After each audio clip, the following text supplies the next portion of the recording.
Special to the point program में आपका स्वागत है। आज का हमारा टॉपिक है सुरक्षा तकनीक एवं प्रमुख संस्थाएं। तो सबसे पहले देखते हैं सुरक्षा तकनीक।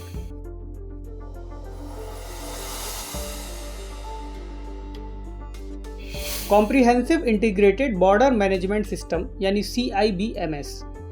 CIBMS एक विस्तृत एकीकृत सीमा प्रबंधन प्रणाली है।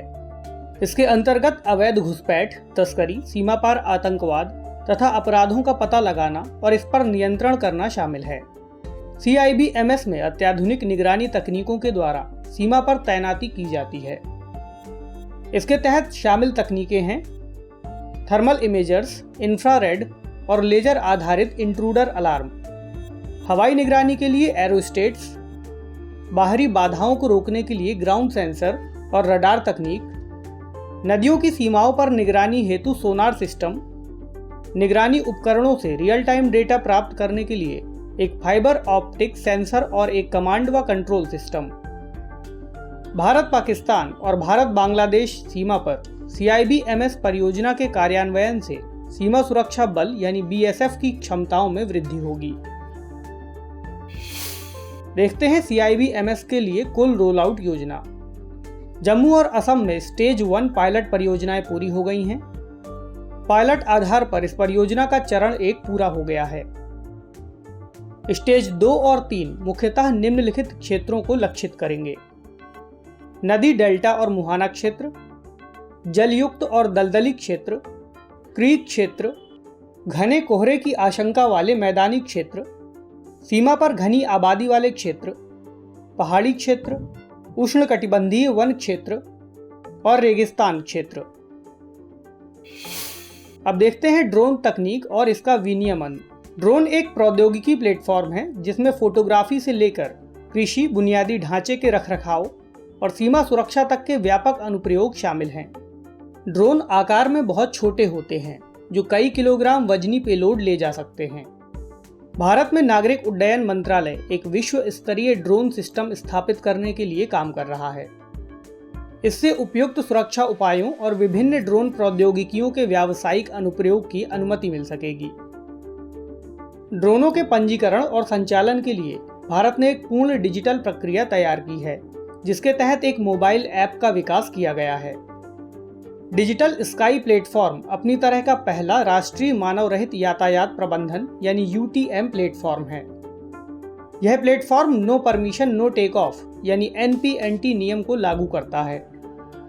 ड्रोन उपयोगकर्ताओं को अपने ड्रोन, पायलट और मालिकों का वन टाइम रजिस्ट्रेशन कराने की आवश्यकता होगी। प्रत्येक उड़ान के लिए उपयोगकर्ताओं को मोबाइल ऐप पर अनुमति प्राप्त करनी होती है। यह ऐप स्वचालित प्रक्रिया के माध्यम से तुरंत अनुमति देने या इनकार करने में सक्षम है। अनधिकृत उड़ानों को रोकने और सार्वजनिक सुरक्षा सुनिश्चित करने के लिए बिना डिजिटल परमिट के कोई भी ड्रोन टेक ऑफ नहीं करेगा। ड्रोन के सुरक्षित और वाणिज्यिक उपयोग के लिए ड्रोन रेगुलेशन 1.0 को लाया गया।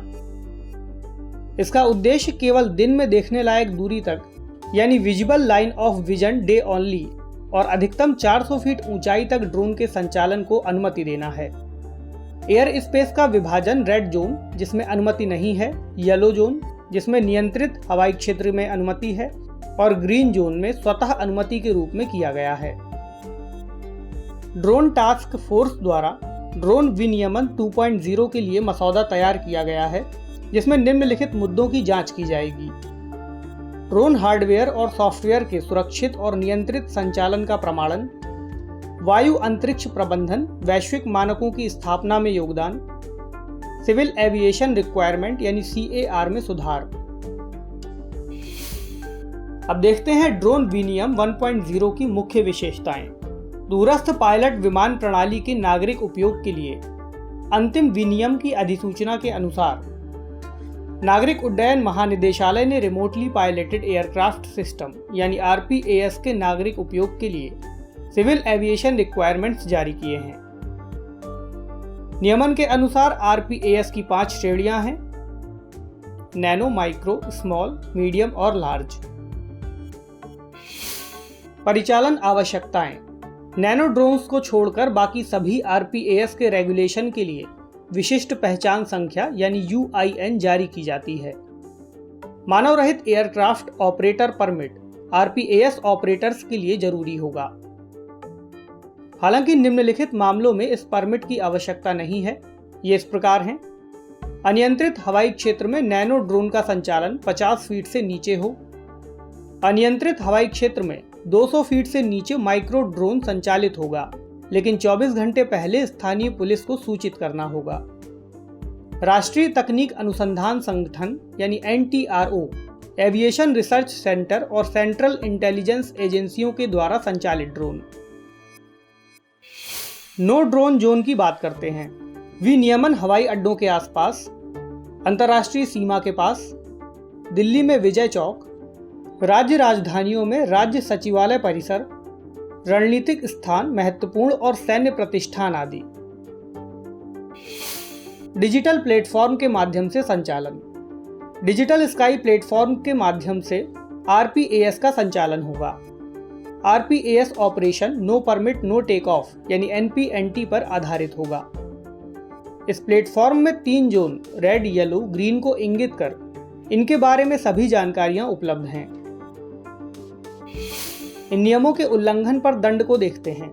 विनियामक प्रावधानों के उल्लंघन के मामले में यूनिक आइडेंटिफिकेशन नंबर यानी UIN का निलंबन, IPC सेक्शन जैसे 287, 336, 337, 338 या IPC की प्रासंगिक धारा के अनुसार दंड का प्रावधान। वायुयान अधिनियम 1934 के नियमों या किसी वैधानिक प्रावधान के अनुसार कार्रवाई की जा सकती है। तो चलिए अब देखते हैं क्रिप्टो करेंसी।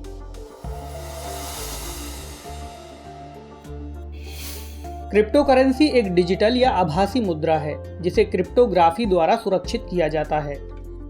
कई क्रिप्टो करेंसी विकेंद्रीकृत नेटवर्क हैं जो ब्लॉकचेन तकनीक पर आधारित हैं।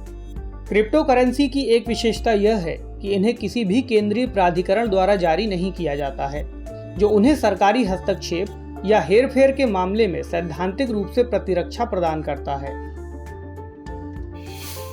प्रमुख बिंदु देखते हैं। क्रिप्टो करेंसी नेटवर्क पर आधारित डिजिटल एसेट का एक नया रूप है जो बड़ी संख्या में कंप्यूटरों में फैला है। यह नेटवर्क सरकारों और केंद्रीय अधिकारियों के नियंत्रण से मुक्त है। क्रिप्टो करेंसी शब्द इंक्रिप्शन तकनीकों से लिया गया है जो नेटवर्क को सुरक्षित करने के लिए उपयोग किया जाता है। ब्लॉकचेन तकनीक क्रिप्टो करेंसी का एक अनिवार्य घटक है जो कि ट्रांसफरेबल डेटा की प्रामाणिकता को सुनिश्चित करने का तरीका है। ब्लॉकचेन प्रौद्योगिकी वित्त और कानून सहित कई उद्योगों को बाधित कर सकती है। क्रिप्टो करेंसी के नुकसान की बात करें तो गैर कानूनी गतिविधियों के लिए इसका उपयोग, विनिमय दर में अस्थिरता और अंतर्निहित बुनियादी ढांचे की कमजोरियां आदि इसमें शामिल हैं। हालांकि इसकी पोर्टेबिलिटी, विभाजन, मुद्रास्फीति प्रतिरोध यानी इन्फ्लेशन रेजिस्टेंस और पारदर्शिता के लिए प्रशंसा भी की जा सकती है। ब्लॉकचेन टेक्नोलॉजी ब्लॉकचेन तकनीक में लेनदेन को रिकॉर्ड करने, परिसंपत्तियों पर नजर रखने, सुरक्षित रूप से यूनिवर्सली डेटा शेयर करने की क्षमता है। इस तकनीक से जानकारियां सभी प्रतिभागियों द्वारा साझा की जाती हैं, अर्थात इसमें पारदर्शिता अधिक होती है। यह डिसेंट्रलाइज्ड तकनीक है, अर्थात इसे किसी निगम, सरकार या अन्य प्राधिकरण द्वारा नियंत्रित नहीं किया जा सकता। तो चलिए अब देखते हैं संबंधित संस्थान तथा कॉन्फ्रेंस। सर्ट इनका पूरा नाम Indian computer emergency response team है। यह सरकार द्वारा आदेशित एक सूचना प्रौद्योगिकी सुरक्षा संगठन है।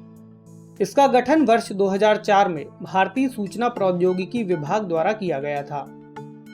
इसका संचालन भी इसी विभाग द्वारा किया जाता है। इसके उद्देश्यों में देश के साइबर स्पेस को साइबर अटैक से बचाना, सूचना प्रौद्योगिकी की सुरक्षा के लिए कारगर प्रक्रियाओं को बढ़ावा देना और सामान्य नागरिकों के बीच साइबर सुरक्षा के संबंध में जागरूकता बढ़ाना शामिल है। सर्ट इनके कार्य: कंप्यूटर सुरक्षा से संबंधित मामलों पर प्रतिक्रिया देना, कहां-कहां साइबर आक्रमण हो सकता है उस पर प्रतिवेदन देना और साइबर स्पेस की कमजोरियों के विषय में रिपोर्ट करना। अब देखते हैं राष्ट्रीय सूचना विज्ञान केंद्र यानी नेशनल इंफॉर्मेटिक्स सेंटर। राष्ट्रीय सूचना विज्ञान केंद्र यानी NIC की स्थापना 1967 में की गई थी। तब से यह केंद्र जमीनी स्तर से ई-गवर्नमेंट, ई-गवर्नेंस अनुप्रयोगों के साथ डिजिटल अवसरों को बढ़ावा देते हुए सतत विकास की दिशा में अग्रसर है।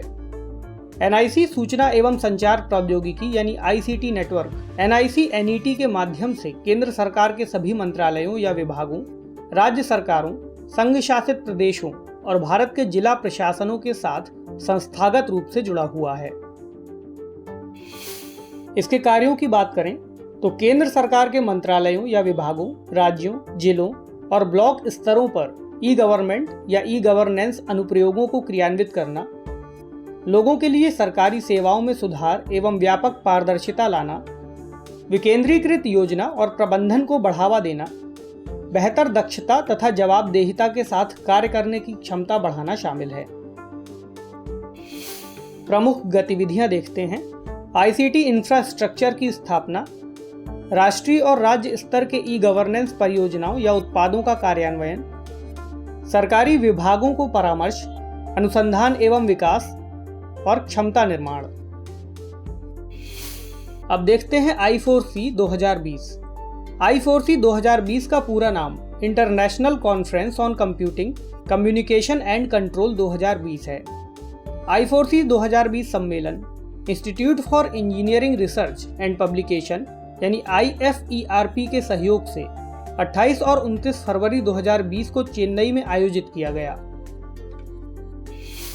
सम्मेलन का उद्देश्य अनुसंधानरत विद्वानों, प्रतिनिधियों और छात्रों को प्रौद्योगिकी अनुप्रयोग में अपने अनुभव और ज्ञान को साझा करना, बहुविषयक अनुसंधान में हाल की चुनौतियों और ज्ञान को साझा करने के लिए एक अंतर्राष्ट्रीय मंच प्रदान करना, छात्रों को राष्ट्रीय महत्व के अंतर्राष्ट्रीय वक्ताओं और वैज्ञानिकों से मिलने और बातचीत करने का अवसर देना, औद्योगिक पेशेवरों और शैक्षणिक पेशेवरों के बीच तकनीकी नवाचारों के बारे में दृष्टिकोण और विचारों का आदान प्रदान करना।